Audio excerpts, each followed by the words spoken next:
Hello guys, welcome back to my YouTube channel. तो मेरा vlog आज बहुत देर के बाद आ रहा है। शादी की तैयारियों में बहुत बिजी हो गए थे हम लोग। तो 1.5-2 महीने से हमारी शॉपिंग चल रही थी। आपको सबको पता ही होगा, जब शादी चल रही होती है या स्टार्ट हुई होती है तो कभी कभी ऑल्ट्रेशंस, कभी कभी शॉपिंग, कभी टेलर ने ये नहीं किया, कभी टेलर ने वो नहीं किया। तो फाइनली वो सब में से हम निकल के हम पहुँचे सीधा शादी के फर्स्ट डे पे। तो आज हमारे घर पे खुले शगुन थे। तो खुले शगुन होते हैं कि वो एक डे होता है जब आज से खुले शगुन जब से हुए हैं तब से हमारी शादी की ऑफिशियल तैयारियां शुरू हो जाती हैं और वन बाय वन करके सारे फंक्शंस होते हैं। तो आज था हमारा डे 1, इसको बोलते हैं हम डोगरी में खुले सगन लेना।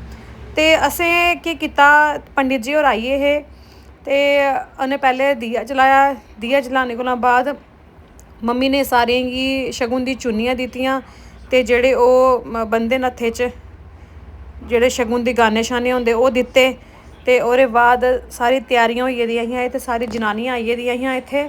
ते एह् मेरी मम्मी और एह् मेरी मैं और एह् मेरी दीदी बड्डी ते अस सारे इत्थै। ते अस सारी जनियां गेहूं जेह्ड़े हे असें एह्दे च पाए कि एह् गेहूं छट्टने होंदे। ते पहले पूजा स्टार्ट करने कोला पैह्लें मैं तुहानूं सनानी आं कि पूजा पहले स्टार्ट होंदी कंजक कोलू। ते कंजक साढ़े घर दी ही प्यारी जी मेरी गुड़िया, ओह्दे कोला असें पूजा स्टार्ट मेरी वानू है ओह्दे कोला पूजा स्टार्ट होई। ते एह् अस सारे जेह्ड़े हे असें मां होइए ते गेहूं होइए छट्टे। ते एह् फिर छट्टी छट्टी अस केह् करने होंदे, इ'नें पाइयै असें इ'नें रक्खना होंदा, ठीक है। ते असें इस गेहूं दा कीता केह् छट्टी, मैं तुहानूं अगले व्लॉग च सनागी एह्दी गल्ल। ते फिर ओह्दे बाद बारी आई मांह् दी दाल दी। मांह् दी दाल गी अस उड़द दाल बी बोलने होन्ने। फिर इंदी बारी आई गेई ते एह् मेरा जय आखदा कि मैं भी करने हैं बू, मैं मुझे भी करना है।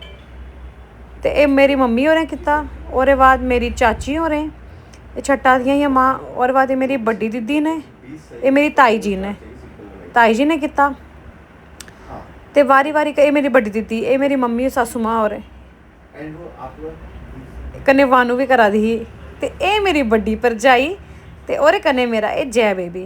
असें फिर एह् मांह् छट्टी छाट्टियै ते मैं तुहानूं अगले व्लॉग च सनागी एह् क्यों करदे रसम, एह् क्यों करदे रसम। ओह्दे बाद इ'यां एह् गेहूं दा ते मांह् दा करदे केह् न, एह् अगले व्लॉग च मैं तुहानूं सनागी पूरी प्रॉपर डिटेल कन्नै, ठीक है। एह् इन्ना मिगी बी निं पता है ते मैं मम्मी कोला पूरा पुच्छियै ना तुहानूं सनागी, ठीक है।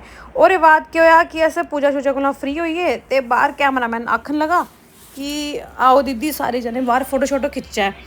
ते एह् मेरे भ्राऽ कन्नै एह् मेरे हस्बैंड होर न, मेरे हस्बैंड जी एह् आइयै। ओह्दे बाद असें ढोल आह्ला बुलाए दा हा। ते ओह्दे बाद अस इ'नें त्यारियें च लग्गी गे। अंदर एह् चुल्ल दी बी रंगाई पुताई बी करनी होंदी। एह् फिर मिठाई शठाई असें सारें गी खलाई। ओह्दे बाद साढ़ा डांस सैशन शुरू होई गेआ।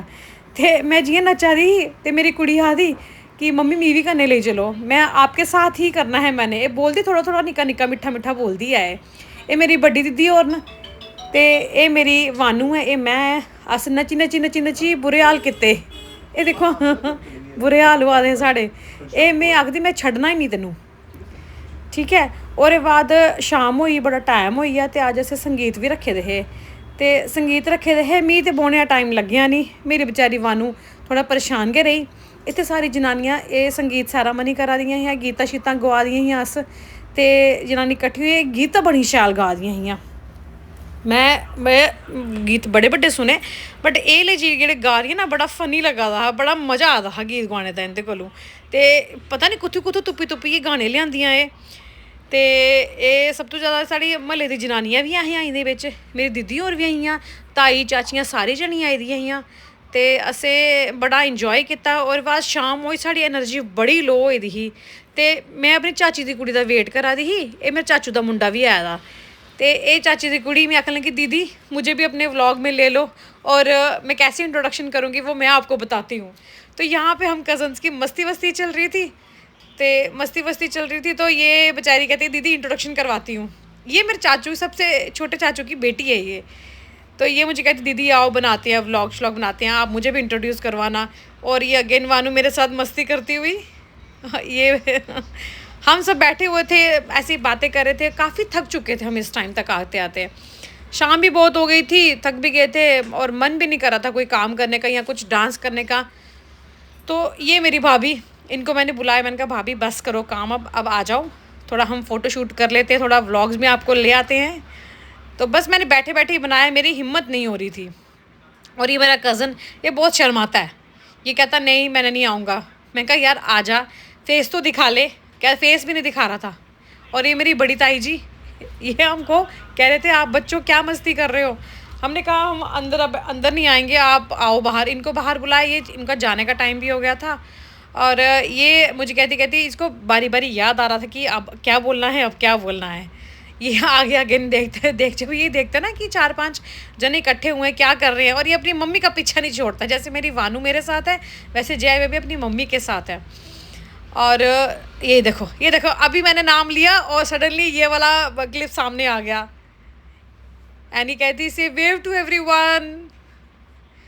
तो आज के लिए बस इतना ही, हम मिलते हैं अगले व्लॉग में। Till then follow, subscribe.